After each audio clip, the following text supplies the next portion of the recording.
that's going to be the big challenge in front of us. How we're going to manage the property and make sure we're all going to be excited about it. I'd like to invite Michael Ma, who works at the Euro but is here today representing the Central Oasis Committee, if I'm correct, if I said the name correctly, and will give us a short introduction about the process of decision making that has been going before us and is in front of us. Yeah, Michael. If you do that.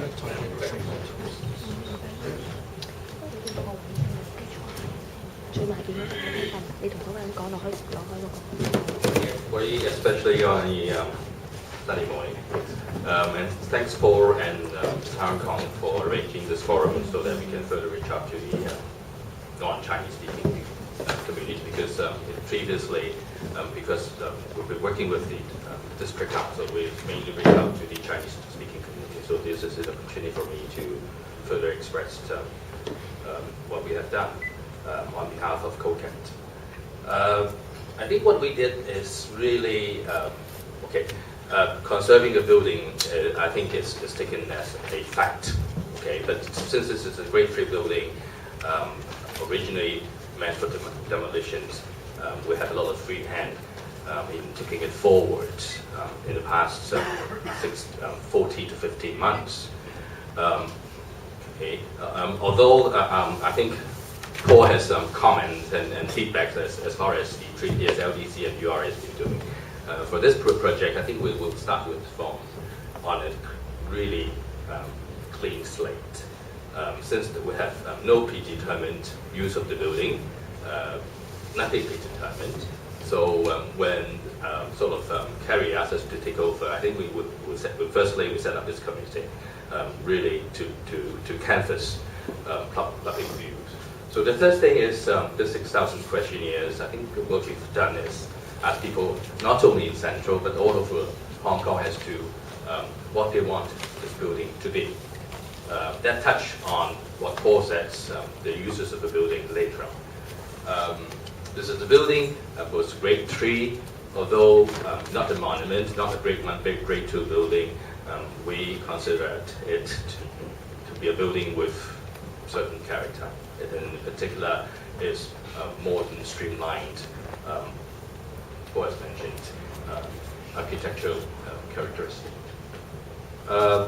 Building built in the 1930s, with all the building plans and structure plans lost during the Second World War and the Japanese occupation. We have no idea as to the strength and condition of the building, especially, this is the sort of first and second generation reinforced concrete building, and we need to sort of ascertain its design life and current mode.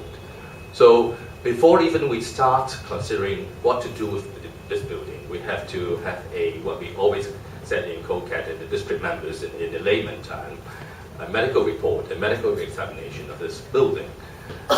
Firstly, that's people aspiration.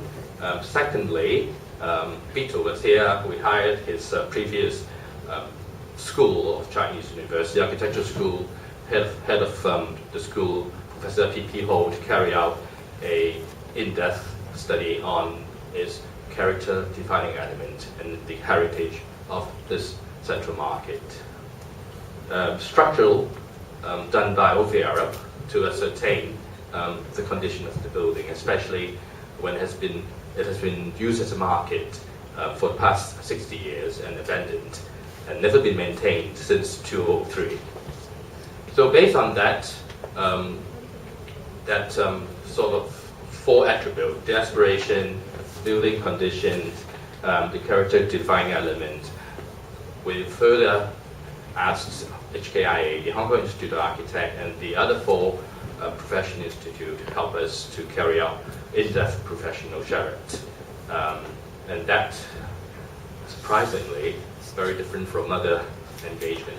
Being able to arrive at certain sort of consensus, very broad consensus. When we condition with the opinion survey, the charrette, the study carried out by Professor Ho, Of course, town planning board and buildings department, so it's very stringent regulations.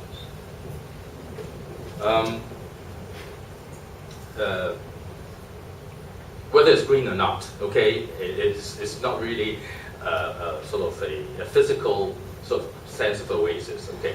I would say a lot of people in Central and in over Hong Kong, they would like to see it green, but also to be a place for people to hang out, okay, to go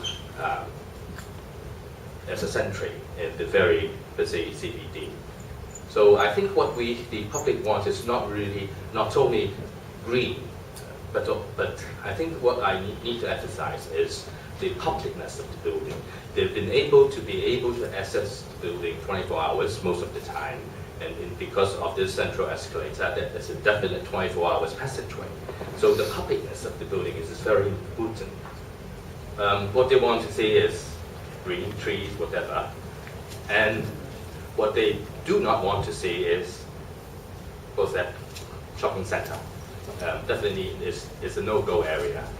They don't want the building to be too commercialized. They do not want brand name shop. They do not want shopping center again.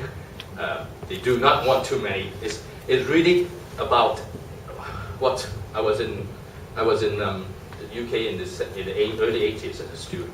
I think that was in this era of anti-hyper mall. So it's really this public aspiration that we have to respect. I think in all the meeting of the Central Oasis Advisory Committee, people keep saying 1881 is a no-go. So I think we have publicly committed, okay, that